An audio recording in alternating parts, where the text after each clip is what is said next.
Google Form chiam dan kan zir dona ma saberin hei ka phone ka computer hi WhatsApp nen ka connect ka hei hi nakina thil ti ol sam tu tur khani don ni chu chu kan enanga hi Google Chrome a hian kan lut anga Google Chrome a kan lut anga chun Google Chrome atang khan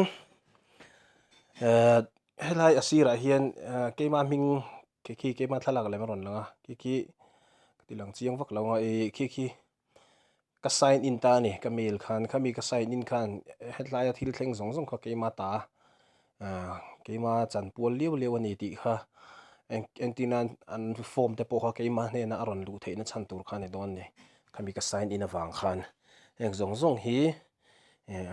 ein link vek ta ni chuan ta hen Google Form ti kan chulu tanga Google Form ti kan chuanga Google Form ti hi kan chu don ni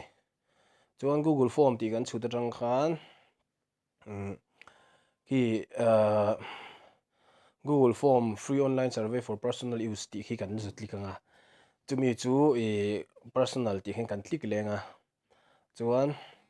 heta tang hian blank ti hen kan klik don ni blank ti hen kan klik anga blank ti atanga kan klik atang khan ki response ti hi anon submit kan lo en na tur khani don ni chuan response chuan hei a question kan hei hi a form ming tur en tina admission form lo ni ta se admission form tina thil dang exam form te lo ni ta se en tina office use tan khan na dil na tur form te khan ta sa ti thei ve kan eng kim kha chu online an fill up tir thei na chan khan ta ne chuan heta hei multiple choice ti hian om sa short answer a kan danga short a kan danga chuan en tina ming te chu lo short tak nge ta name te kan lo chu ta ni name kan ti ta chuan name kha fill up nge tura kan du chuan helai required ti hi kan click don ni hemi hi an fill up lo chuan a form khan submit thei lo ti na ni chuan number 2 na father's name lo ti le taila short answer ang tho khan ti khan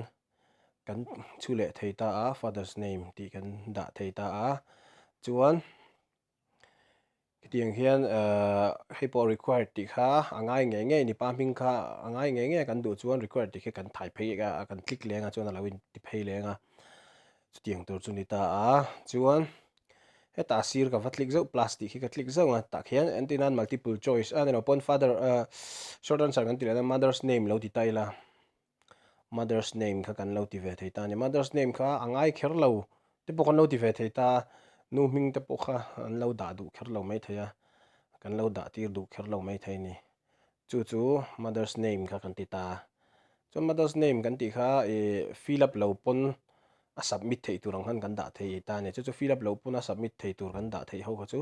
record ti kha click lo ani mai tu na han ka click lo ta ni chuan tu na hen multiple choice a kan kal ta antin an gender te po male le female an lo om ta a khang te kha multiple choice ang he kan man thin na tur kha chu ni ta a chu gender kan lo ti ta male le female kha lo om thei ta ni mo chu kan ti dan tur chu lo ni ta a chuan a dot le a chuan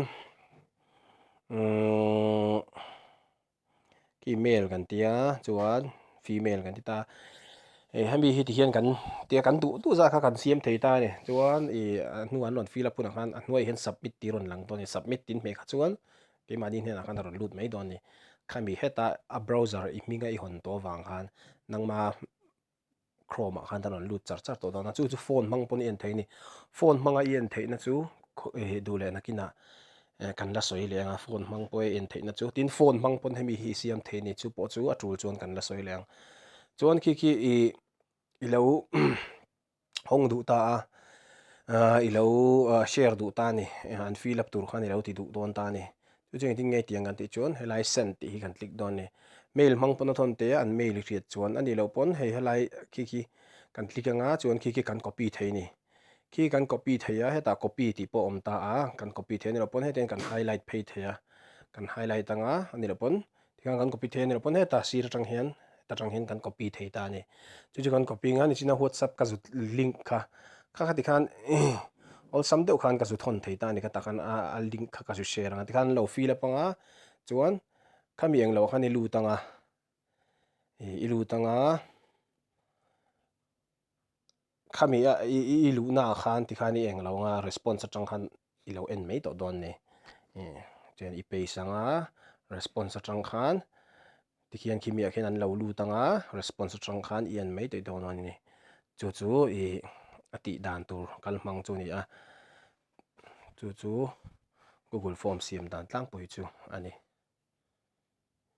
response atang kin lo en don ni